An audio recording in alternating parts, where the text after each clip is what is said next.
have some great HOA and terrible neighbor stories for you today. You're going to love that title story. Here's our first one. Towed my ex's car at her expense, posted by Shadow11Wolf50. Some details are vague because while I still feel ready to share this story, I still have PTSD flashbacks and anxiety fears of her popping up on my doorstep. Context that leads up to my petty revenge. This happened about 5 years ago. My ex-wife and I were married for about 2 years, together for 5. Things were declining in our relationship, badly. Well, my ex found another partner. I'll call the new partner NP. Instead of just leaving or starting divorce proceedings, they decided that I needed to be the bad guy so they could ride off into the sunset or something. I have mental health issues and that I was actively seeking a therapist for. I'm not saying that she had to stay and deal with my mental health issues. She gaslit, manipulated, and used my mental health against me. A side effect of most of my mental disorders is poor short-term memory. She would regularly say things that didn't happen, or I was remembering something wrong. My ex also had a new partner helping her as well. It was hard to tell what was up from down. They were both telling me I was a horrible person, and it was difficult to not believe it as it was already 2 versus 1. But they would also rope in mutual friends as well. This caused me to spiral worse than I already was, even though I was already in therapy to try to get better. They put me down constantly, told me I was fat and unattractive, killing what little self-esteem that I had left. My ex even told me one day that she had fallen out of love with me shortly after we got married. Everything hurt so much. Well, like any beaten dog, eventually I snapped and lashed out after a fight with my ex. It was one of the darkest moments of my life. She declared we were done. She told me she was moving out shortly thereafter. I was at rock bottom. She moved out a month and a half later and removed herself off the lease at the beginning of the following month. My ex didn't take everything with them, despite the fact that I didn't fight them. It was her stuff. More importantly, she left behind a $12,000 paperweight of a car that she was still making payments on. Thankfully, at the time that she got the car, I had seen how horrible the reviews were for that make and the model, and I wanted nothing to do with it. I refused to put my name on that vehicle, and I ended up being right. It wasn't even a year after she got it, the transmission was destroyed and there it sat in my driveway. For some context, my landlord had a clause in our lease against broken down vehicles just sitting on the property, and the city did too. So I kept on asking her when she was going to come and get it. I got the runaround. She'd say that she would come get it, then either went silent or pushed the day back. My ex even tried to convince me to lie and say it was mine. I flat out told her no. I didn't want to wind up in trouble for having a broken down car that wasn't even in my name. During this time, I ended up befriending a neighbor who was determined to dust me off and get me back up on my feet. I'll call her A. Well, between A and my therapist, they finally got through to me that I didn't deserve any of this and that she needed to get her crap already. Now for the revenge. Weeks of going back and forth with her to come and get her stuff. It was now over 30 days since my ex had been taken off the lease. The idea of her popping up whenever she wanted made me extremely anxious, and I vented to A. A pointed out that I could have the car towed. I got an idea and we plotted. I gathered up the last of her stuff from inside the house and I put it inside the car and then called the non-emergency number to report an abandoned car. They sent someone out and got my info and some of the info off of the car and then put a sticker on it. They said that the owner had 72 hours to remove it or I could remove it. I warned my ex one last time that she needed to come and get her car. Silence. 4 days go by and I still hadn't gotten anything from her to make plans to come and get this stupid broken down car. Enough was enough.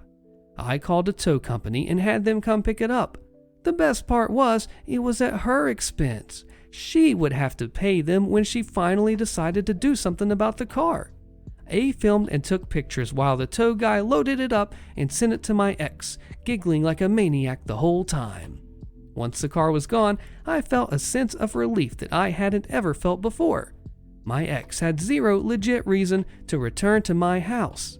My phone was blowing up within the hour from my ex, who suddenly had plans to remove the car that she had neglected to fill me in on, now bombarding me with angry texts stating that I was trying to ruin her life. I told her that I was not, and that I had warned her repeatedly, and she had ignored me, and all I wanted was to be left alone. If I was the bad guy, fine, I accepted that.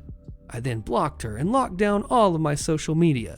I felt like I could finally begin to heal and move on with my life. Not going to lie, it felt good to get some payback for the last 10 months that she had made my life heck. This HOA story's insane. A resident has a family tragedy, pays their bills, and still gets stuck with a $20 late fee. The HOA lies and tries to screw him over in the hardest of times. By Singulon. What happens next? Literally just heard this exchange in a board meeting tonight, and my jaw just about dropped, although it wasn't exactly surprising. Apparently, the resident contacted the management company after their payment didn't go through on the online system, but it was already past the due date at that time.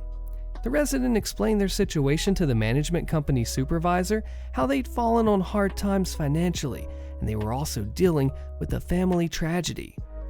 Then, they successfully paid the dues, and apparently the supervisor said it was all taken care of.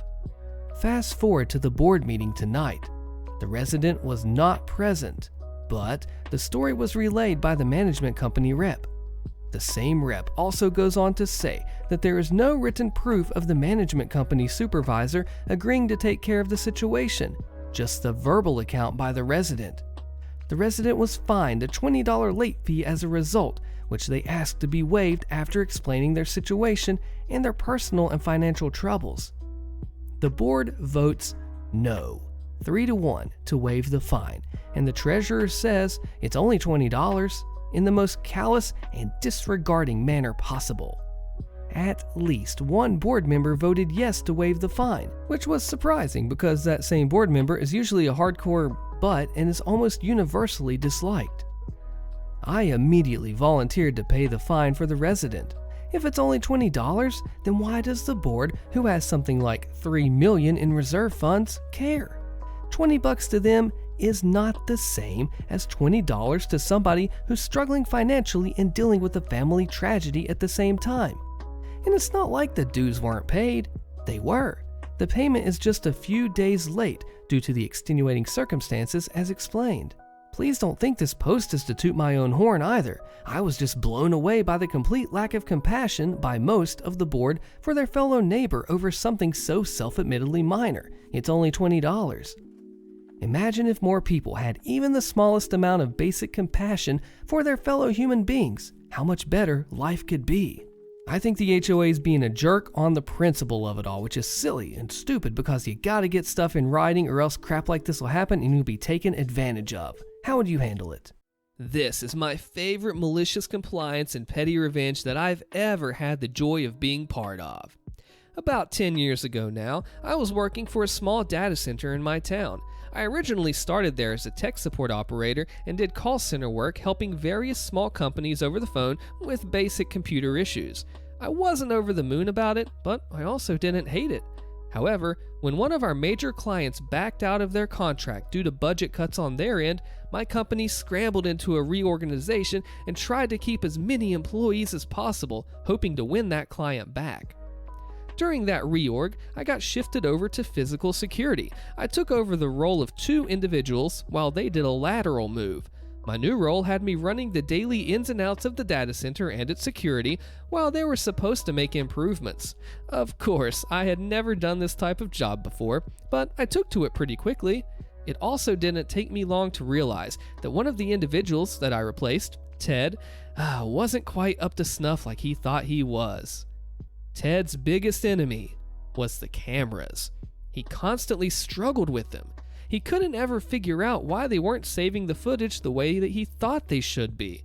He would bemoan about how he had a camera set up and working the way he wanted it to, only to have it stop saving the files properly a few weeks later. He also rarely let me help and take a look at the configurations of the cameras because I don't need to know how to adjust them, just how to watch them. One day though, he was struggling with a camera that a client was paying for. They wanted a camera on their servers to make sure that only their team worked on their servers. I always thought it was a bit of paranoia since each server rack had a lock and key and even security didn't have spares. But it made the client happy and the company was making money off of it, so whatever. Anyways, Ted was panicked because he couldn't get the cameras to save properly and he didn't know what to do. He eventually gave up and put a call into the camera manufacturer, Cisco, to try and get them to assist. In his frustration, he left the camera configuration open and I decided to take a crack at it. I mean, I have a technical background and camera systems aren't really all that different from any other program that I have to troubleshoot on the spot. So I wrote down all of the original configuration information and made sure I documented any changes I made. Eventually, I figured out why Ted couldn't grasp the camera issue. Ted never understood that all cameras saved their data to a single server and the server was full. And looking at just this camera configuration, I could tell why. He had the camera recording and saving all its footage for 24 hours a day in HD. Plus, he wanted this to keep 90 days worth of footage. In case you don't know much about camera or video footage, that's a lot of storage space that you'll need.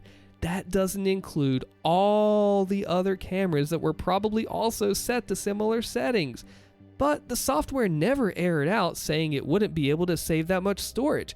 It would just let you make all your changes and then, at the bottom of the screen, say something similar to estimated archiving max allowance, 2 days, meaning the server only had enough space to save 2 days worth of footage with that configuration. However, Ted must have never seen that or never knew what it meant.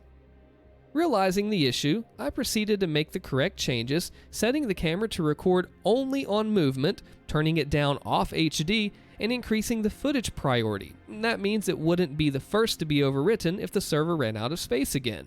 After making the changes, the dialogue said something closer to estimated archiving max allowance, 100 days. I smiled and quickly called Ted up to let him know what the issue was and how I fixed it. However, instead of a grateful Ted, I got, "Hey Ted, I fixed the camera issue. See, what's going on is..." "What camera issue?" "Oh, that client camera that you struggled with earlier. I think you said that you couldn't get it to save for 90 days. "What? Why did you touch that? You're making us breach the contract." "But it's already broken. We're already breaching the contract." "No, I have a ticket in with Cisco. They will fix the issue. Put it back immediately." "Okay, but can I at least explain what I learned?" "No, just put the camera back to the original setting I had it at. Let the experts figure it out." "But I figured it out." "Just put it back and stop changing the configs. If I learn you're the reason we're having camera problems, I'll make sure Linda knows about it." And Linda was my boss's boss. "Okay, fine." I sighed and hung up, putting the camera back to its broken configuration. Of course, Cisco never called back, and Ted forgot about the issue, and now he was plagued with even more camera problems because the rest of the cameras weren't saving their footage either. For the next 2 weeks, whenever Ted walked into the security office and had a problem with the camera, I would try to explain the issue, only to be huffed away and asked to go stand in front of that camera so I can see if it will pick up your motion. In his eyes, he essentially demoted from physical security lead to motion detection officer. Eventually, I gave up, and amongst other various issues that I had between him and management, I started to look for a new job. Now, it's my second to last day at work, and about 3 months since that day when I performed my malicious compliance. I have my replacement working at my desk, handling all the tasks that need to be done, and I'm just sitting in a corner reading a book. That's when Ted walks into the security office. His face is red, and he's huffing angrily. He goes to the wall of monitors and pulls up that same camera and then clicks furiously around on the screen while getting angrier and angrier with each passing click. I decide to see what the issue was, and wouldn't you know it, he's fiddling around in the archives section. Uh-oh, that camera isn't saving any footage for more than an hour. I couldn't help but smile. I tried to cover it with my book, but Ted glanced up at the wrong time and started going off. "What are you smiling about?" "Nothing, I can see you're busy." Unfortunately, I couldn't help but let out a sneer of pleasure. Ted jumps up and walks directly over to me, then proceeds to try and drill sergeant me. What are you laughing at? Now here's the thing, I've never been in the military, but I have had the drill sergeant routine placed on me 1,000,000 times in my life. I'm not scared by it anymore. Plus, I'm sitting down, so the effect isn't working properly. Thus, the laughter now spills out of me. That's the camera I had fixed for you, but you got all whiny about it and told me that Cisco would fix it. Guess you didn't follow up on the ticket. Oh, so glad you think this is funny, but you don't have to go tell the client that we don't have any of their footage that they're looking for. Nope, you're right. I don't. I spin around in my chair and then land one more tiny sucker punch. But I mean, if you're too scared to do it, I can. The worst the client can do is request I be fired, and whoops, what do you know? I've already done that for them. Ted huffs at me, draws his fist up ever so slightly, and then finally turns away, storming out of the office. The aftermath. The client never cared about the footage. They just let it drop. My replacement for my position, however, wasn't so easily cowed by Ted as I was. Also, my replacement had an in with someone much higher up in the food chain than I did. Ted only lasted another 6 months at the company before someone finally realized that he wasn't up to par. You think I should quit my job? Sure thing, man. Posted by Gator. This happened earlier this year, around the beginning of February. A friend who I hadn't talked to in a little while asked me if I was interested in applying to a food service job where they had also been working at the time. Boy, was I in for it. I agreed because I needed a little extra cash, and it wouldn't hurt to have some job experience before I started college. This would be my first job ever. According to my friend, their establishment had been understaffed lately, and they really needed the extra help. Not having worked before, I didn't realize that there was probably a reason why they were so understaffed. I contacted the manager, and he told me to come in for an interview. I was psyched, but a tad nervous because I have social anxiety, which has only worsened since the pandemic started. Here comes red flag number 1. The day of the interview, I was asked to adhere to a specific dress code, which I would later realize was the establishment's employee dress code. I then met the manager, and he brought me to the back room to ask me a few questions. I had brought him a physical copy of my resume, which he said he didn't need to look at. After a few very basic questions like my name, what school I go to, he told me I was going straight to work. So is this the start of the training then? Did I get the job? Oh no, we don't actually have official training, so I'm just going to throw you in the kitchen to see how you do. You'll work for a few weeks, and then we can determine if you're a good fit for our establishment, and vice versa. Suddenly, this manager, who was supposedly welcoming and excited to have me join their family, began to show his true colors. Not only did he display blatant favoritism toward his more experienced employees, he berated me on multiple instances in front of my other coworkers for not being able to learn how to make our products correctly or quickly enough to his satisfaction and then get them out to the customers. I was new, not stupid. Not to mention, you literally did not train me. It got to the point where I dreaded going to work. One day, specifically, my coworker had asked me to refill the canister of lemonade as he was about to make an order for a customer. There were no other customers waiting for their product, so I helped him finish his task. This was a mistake, as my manager walked in right as I had finished pouring the lemonade. Gator, the customer always comes first. Why are you filling up the lemonade when you should be making orders? You aren't taking this job seriously. X employee and Y employee are doing this right. Why is this so hard for you? He left the kitchen, and my coworker who had asked me to fill the lemonade came up to me and apologized, telling me to ignore him. It was becoming obvious that my other coworkers were scared of screwing up in front of him too. This happened on various other occasions that I'll spare you the details of, but here comes the malicious compliance. It was my second to last shift of the week, falling on Saturday, which was often our busiest day. My other friend had just been hired, and we had our first shift together. I was pumped. The manager was in that day, as construction workers were setting up cameras in front of the store and in the kitchen, so he could be able to keep an eye on not only his customers, but his beloved employees. I don't exactly remember the specifics of what led up to this, but in the middle of my shift, he came up to me, with my coworkers watching, and proceeded to yell at me, saying I was too timid with the customers and how this would cost him good reviews. He said that anytime he put me on shift, he was worried he'd have to babysit me while I made the orders or I did my tasks, and if I couldn't handle the job, it's best that I quit. I was ticked. None of it made sense. I always greeted customers when they walked in. I took their orders and I told them to have a nice day after handing them the product. Did this guy expect me to strike up a conversation with each customer like we were old friends during a rush? I wasn't even allowed to work the register yet. Also, aren't I supposed to be in the back making the order, which you so desperately need me to make anyway? None of my coworkers have filed complaints about my work being sloppy or me not being able to handle my tasks. I was doing everything right.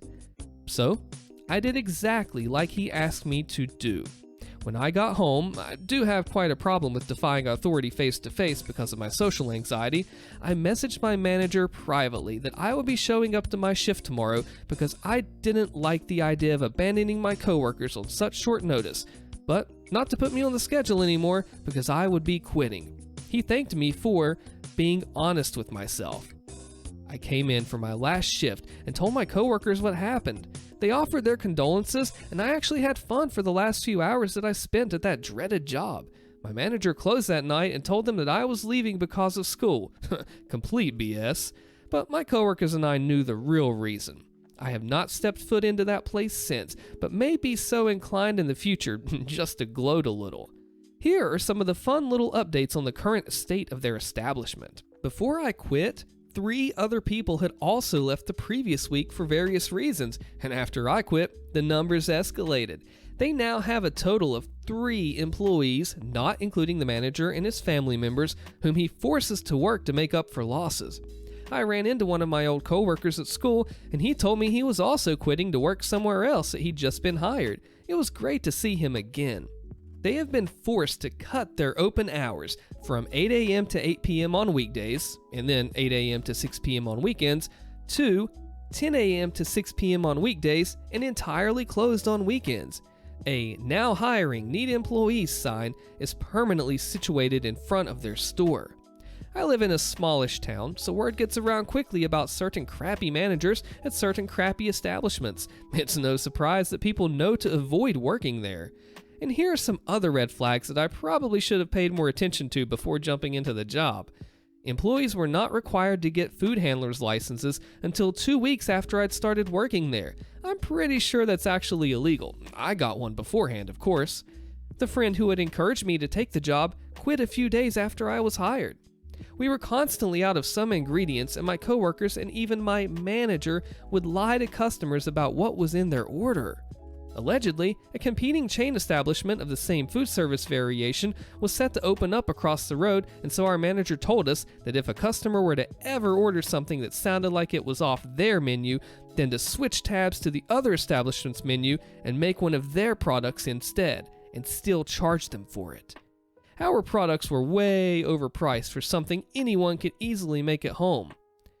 That pretty much wraps it up. Anyone who's worked a minimum wage job is braver than our troops, and I would personally like to applaud you because you are my hero. Please have a wonderful day today.